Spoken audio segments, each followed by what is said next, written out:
Journalist refuses to interview Barron Trump. His statement breaks the internet. The camera flashes lit up the room as Barron Trump entered the press conference hall, his face calm but eyes scanning the crowd. Journalists whispered among themselves, some excited, some skeptical, and one visibly irritated. A seasoned journalist named Mark, known for his no-nonsense attitude.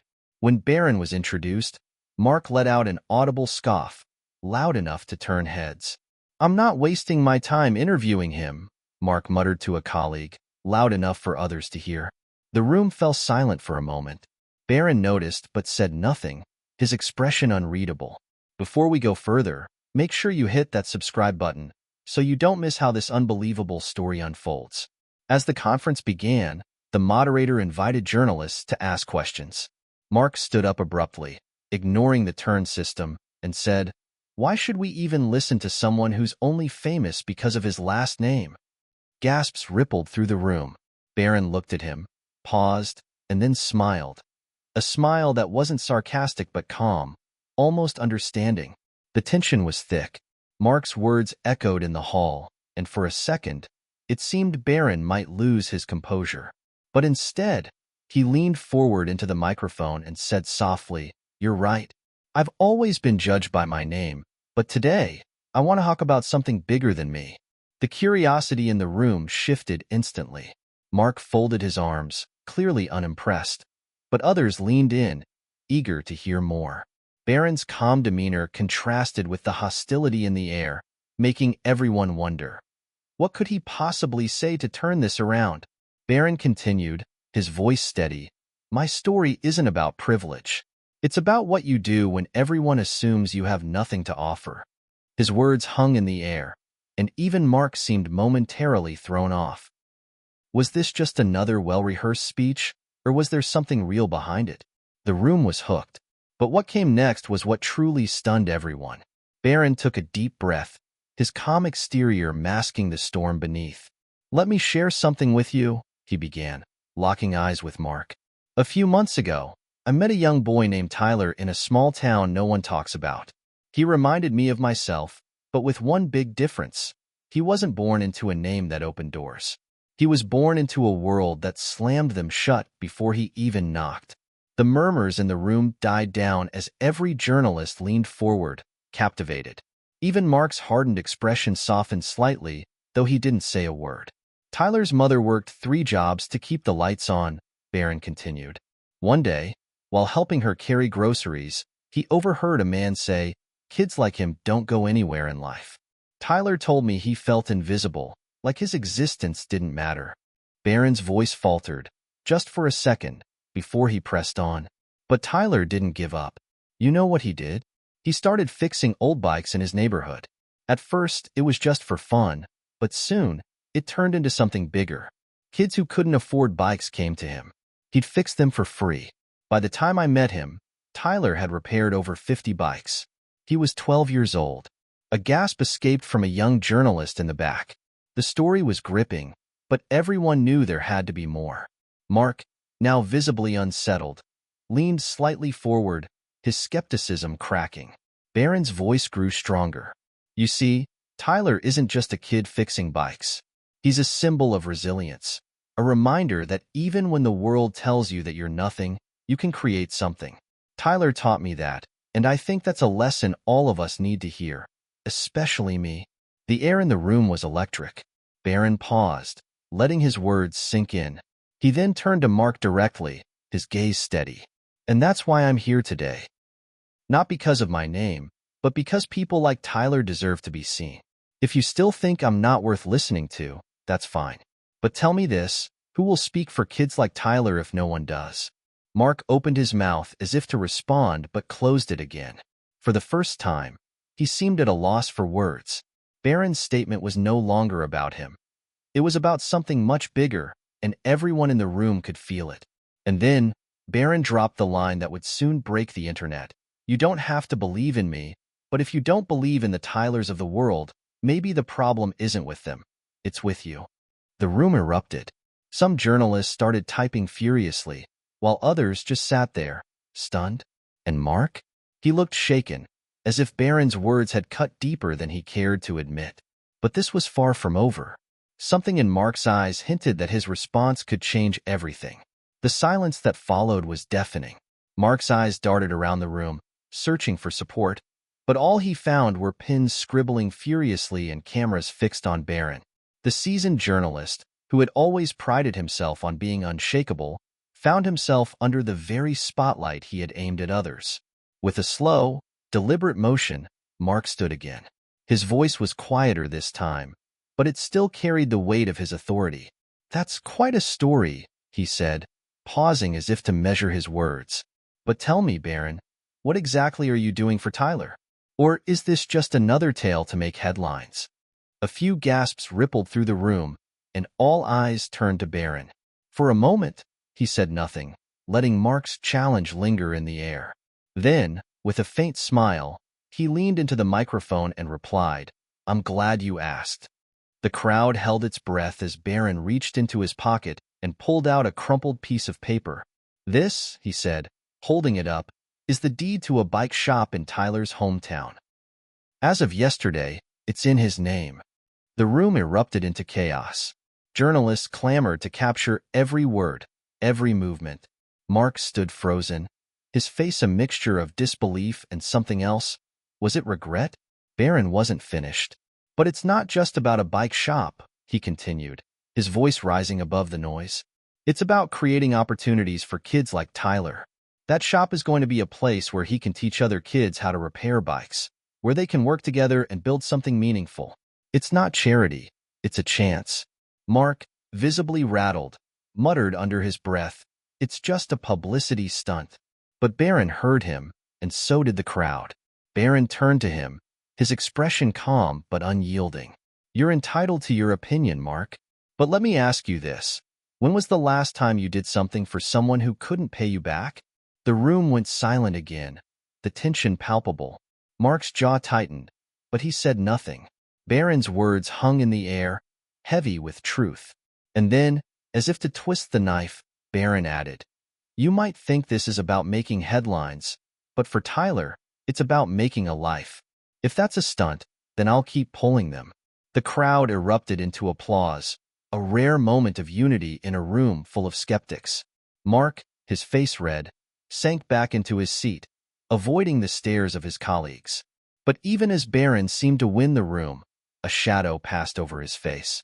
There was something he wasn't saying, something that would soon come to light and change the narrative in ways no one could predict. As the applause subsided, Barron took a sip of water, his hand trembling ever so slightly. For the first time, a flicker of vulnerability crossed his face. He knew he had won this round, but the stakes were higher than anyone in the room could imagine. "Before we move on," Barron began, his voice steady but quieter now, "there's something else you need to know. Something about Tyler and why this matters so much to me." The room fell silent again, the journalist sensing that this was more than a soundbite. Mark, who had been staring at his notepad in frustration, glanced up, curiosity reluctantly etched on his face. "Tyler's story isn't just inspiring, it's also deeply personal," Barron said. His gaze swept across the room, ensuring he had everyone's attention. "Because when I met him, he wasn't just a kid fixing bikes. He was a kid trying to escape something much darker." The murmurs began again, whispers of speculation buzzing through the air. Barron let the tension build before continuing. "Tyler's family was being harassed," he said, his tone growing heavier. "They were targeted because of the color of their skin. His mother told me that every night, she would sit by the window, praying no one would throw a brick through it. Tyler told me he would work on bikes until his hands bled, just to drown out the sound of the slurs yelled at them from the street." Gasps echoed through the room, and some journalists looked visibly uncomfortable. The weight of the story had shifted, and everyone could feel it. Barron's voice cracked slightly as he went on. "When I heard that, I realized this wasn't just about helping one boy. It was about standing up to something much bigger. Tyler's story isn't unique. It's the reality for far too many families. And if someone in my position doesn't speak up, then who will?" For a moment, no one spoke. Even the rapid clicks of cameras seemed to pause. Barron took a deep breath, steadying himself, before delivering the next blow. "That's why I've decided to start the Tyler Initiative," he said, his voice firm. It's a program to provide resources, mentorship, and safe spaces for kids like Tyler, kids who have the odds stacked against them from the start. And yes, I'm putting my name behind it, because if that's what it takes to make people pay attention, then so be it. The room erupted again, but this time it wasn't just applause. It was a storm of questions. When does it launch? Who's funding it? What about the political implications? Mark, now visibly torn between his pride and the undeniable impact of Barron's words, leaned forward again. "And what makes you think you can change this?" he asked, his voice quieter but still sharp. Barron met his gaze without flinching. "Because I have to try," he said simply. "And because if I don't, then Tyler's story, and the stories of so many others, will just be another headline people forget. I won't let that happen." But as Barron's words resonated with the crowd, a faint buzz from his phone caught his attention. He glanced at it briefly, his expression tightening before he slid it back into his pocket. Whatever was on that screen, it wasn't good. And though the room was focused on the triumphant announcement of the Tyler Initiative, Barron knew that the Real Challenge was only beginning. As the conference wrapped up, journalists clamored for more details, their voices overlapping in a frenzy. Barron gave a polite nod to the crowd, signaling the end of his statements, and stepped away from the podium. His face carried a calm confidence, but inside, his mind was racing. The buzz on his phone from moments earlier weighed heavily. As he stepped behind the curtain, his assistant, Clara, approached with urgency. She held her tablet close, her face pale. "Barron," she whispered, her voice trembling, "it's already all over social media." "What is?" he asked, his voice low but sharp. She handed him the tablet. On the screen was a tweet from an anonymous account, accompanied by a grainy photo of Barron and Tyler in a quiet corner of a parking lot. The caption read, "Barron Trump's new charity star, Tyler, isn't who you think he is. Secrets coming soon. Stay tuned." Barron stared at the screen, his jaw tightening. This was supposed to be Tyler's moment, he muttered, more to himself than to Clara. What are they trying to do? Clara hesitated. "I did some digging," she said softly. "There's a rumor circulating that Tyler's been in trouble with the law before. Some kind of juvenile record.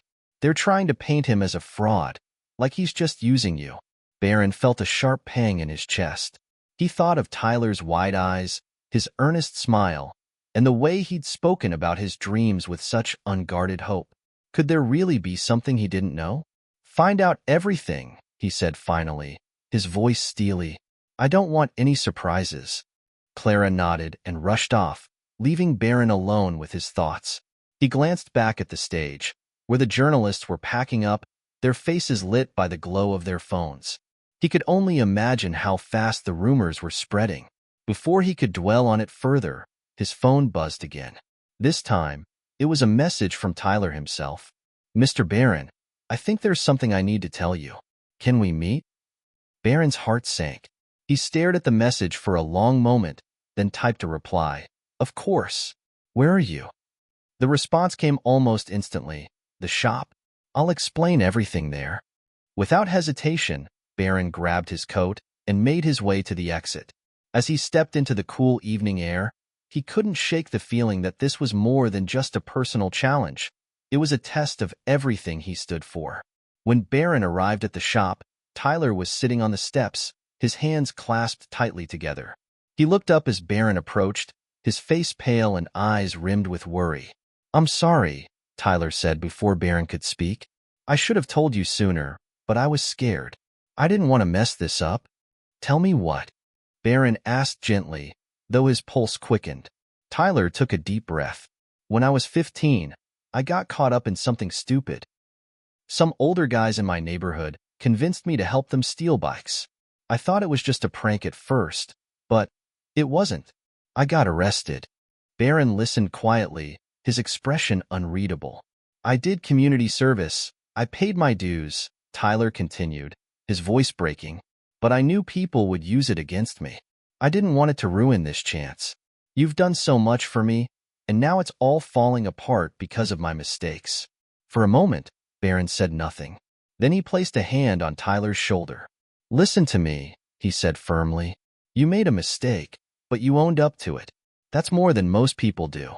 And if anyone wants to judge you for your past, they'll have to go through me first." Tyler's eyes filled with tears, and he nodded, his shoulders relaxing slightly. But Barron's mind was already racing. He knew this was only the beginning. The media wouldn't let this go, and if he wanted to protect Tyler and the mission they'd started, he'd have to fight harder than ever. What he didn't know was that the anonymous tweet was just the tip of the iceberg. There were forces working behind the scenes to bring everything crashing down, and they were closer than he realized. As Barron walked Tyler back into the shop, a storm of determination brewed inside him. Tyler's honesty only strengthened his resolve to protect the young man who had come so far from his troubled past. But Barron also knew this wasn't just about Tyler anymore. It was about standing up to a system that thrived on tearing people down for mistakes they had worked so hard to overcome. Inside, the dim light of the shop cast shadows on the walls, giving the space a quiet intensity. Tyler sat at the small table near the counter, nervously tapping his fingers against the edge. Barron stood across from him, his arms crossed, deep in thought. "Tyler," Barron began, breaking the silence, "do you trust me?" Tyler looked up, startled. "Of course I do," he said without hesitation. "You've believed in me more than anyone else ever has." "Good," Barron said, leaning forward, "because this fight isn't just about what people think of you. It's about showing them that redemption is real, and that nobody has the right to define you by your worst mistake." Before Tyler could respond, Barron's phone buzzed again. He pulled it out and frowned at the screen. Clara's name flashed, along with a short but urgent text. "Barron, you need to see this. Call me ASAP." He stepped outside to make the call, leaving Tyler alone in the shop. The cold night air bit at his skin as he dialed Clara's number. "Barron," Clara said the moment she picked up, her voice tight with urgency, "I found the source of the rumors." "And?" Barron prompted, his grip tightening on the phone. "It's not just some random internet troll," she said. "It's Senator Grayson's team." Barron froze. Senator Grayson was a well-known political adversary of his family, someone who had never shied away from making public digs at the Trumps. But to stoop to this level, targeting a young man trying to turn his life around, was a new low. "Why Tyler?" Barron asked, his voice edged with anger. "What does Grayson gain from this?" "It's not just about Tyler," Clara explained. "It's about you. Grayson knows how much you've invested in this project. If he can discredit Tyler, he can make you look reckless, naive, even unfit to lead something like this. He's playing the long game, Barron." Barron's mind raced. This wasn't just a smear campaign. It was a calculated attack on everything he was trying to build. He knew he couldn't let Grayson win, but he also knew the battle ahead would be brutal. "Clara," he said firmly, "I want every detail you can find. I don't care how small. If Grayson wants a fight, he's going to get one." As he ended the call, Barron took a deep breath and looked back at the shop. Tyler was still inside, his figure a silhouette against the warm light. Barron knew he couldn't let Tyler see the full weight of what they were up against. Not yet. For now, he needed Tyler to stay focused on the mission they'd started together. But as Barron re-entered the shop, he couldn't shake the feeling that this fight was bigger than he'd anticipated. Grayson wasn't just attacking their project. He was testing Barron's limits, his resilience, his willingness to stand firm in the face of adversity. Barron sat down across from Tyler and gave him a reassuring smile. "We've got some challenges ahead," he said, keeping his tone steady, "but we're not backing down. Are you with me?" Tyler nodded, his eyes shining with newfound determination. All the way.